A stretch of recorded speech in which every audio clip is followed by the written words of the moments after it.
Hey guys, welcome back to the meat prep series. Sorry for the delay between videos, but been really busy lately, having a hard time getting these videos out to you guys on time. But here we go anyways, get right into it. This is my deadlift day, back a couple weeks ago on week 5. Working up to eventually a 545 deadlift, which is about 90% of what I was working with for 2 reps. Make sure I have a dead stop on each rep. Really take any whip or any momentum out of the bar. That was a warm-up set right there with 495, and this is my actual working set with the 545. You see there I was having a little trouble with my belt. I've been having issues with my belt the last few weeks. I ended up just banging it and getting a new belt. This one just wasn't doing the job anymore. You guys will see that in some upcoming week videos that I'll update you guys here in the next few days. But here you go, 545 and the stiffy. Ripping it off the floor. Felt pretty good, moved a little bit slower than I wanted to.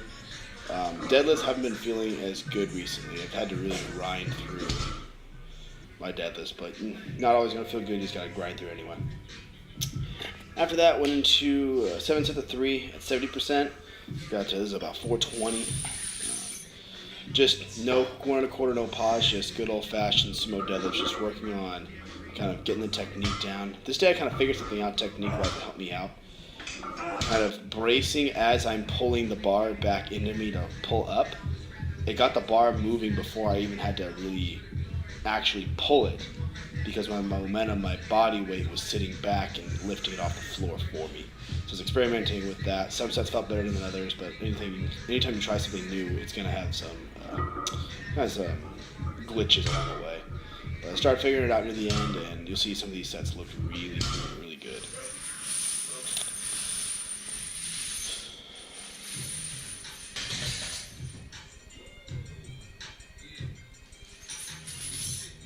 You'll see right here on this rep, I'll get set up, get my grip, and then as I'm taking my breath in, instead of taking my breath in, then getting set, I'm taking my breath and then lifting there before I even get into position, as I'm getting into position, so it kind of acts as a catapult for me to get the bar up. It felt really good during all the sets that I was able to figure it out. I was able to get it, I'd probably say, on 4 of the 7 sets that I had.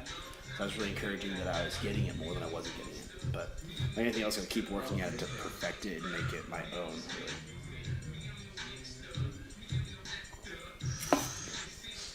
Once again, my meet is on March 25th, guys, down at the Southern California University of Health Sciences over at Whittier.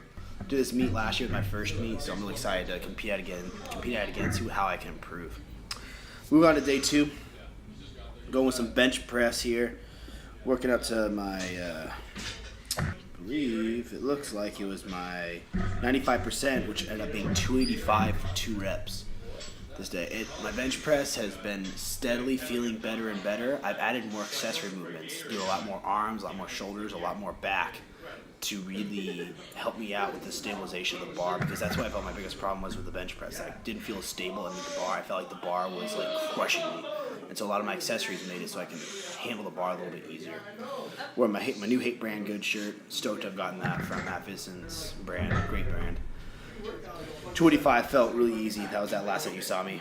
And then here's my girl, training partner, Brett Moreno. She decided to join me today on some bench press, hop in the same program I'm on. She worked up to 105 pounds for 2. You can't see the 5 on the other side of that bar. She's looking real good. Bench press is coming along. It's always been her weakest. It's every female's weakest lift. But she's slowly figuring it out.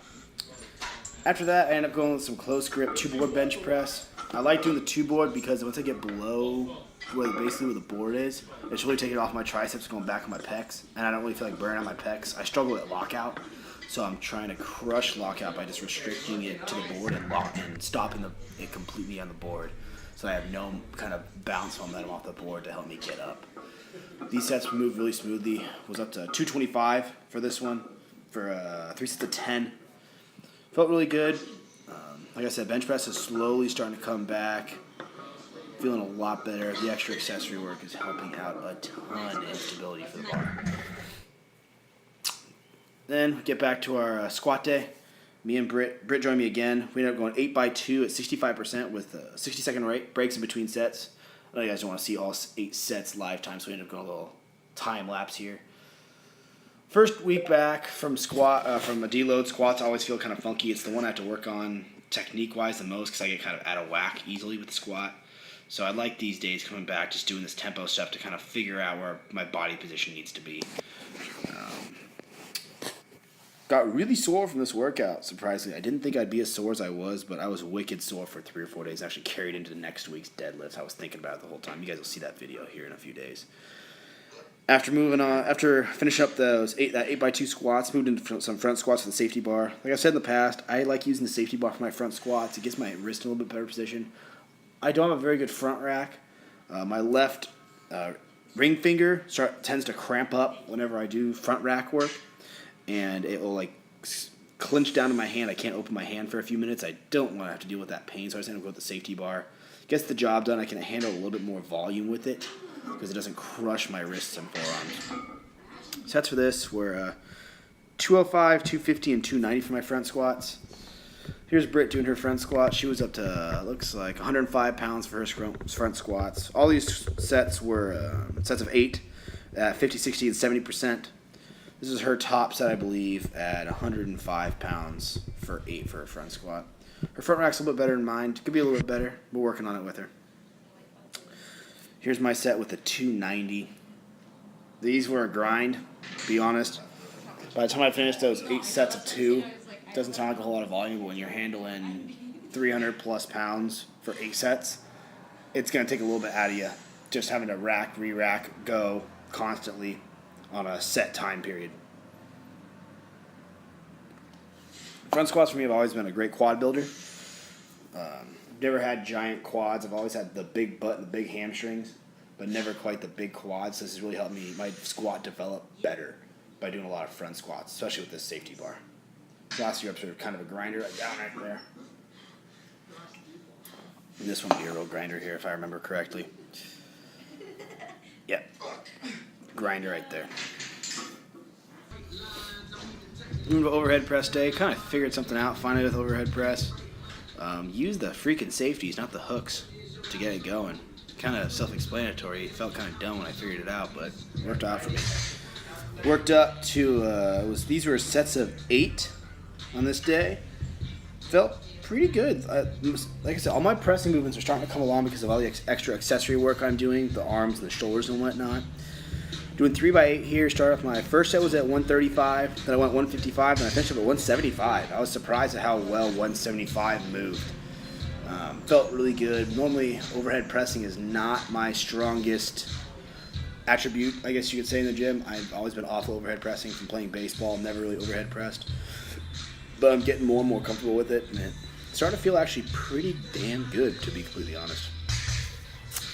After those overhead presses, moved into some incline dumbbell press.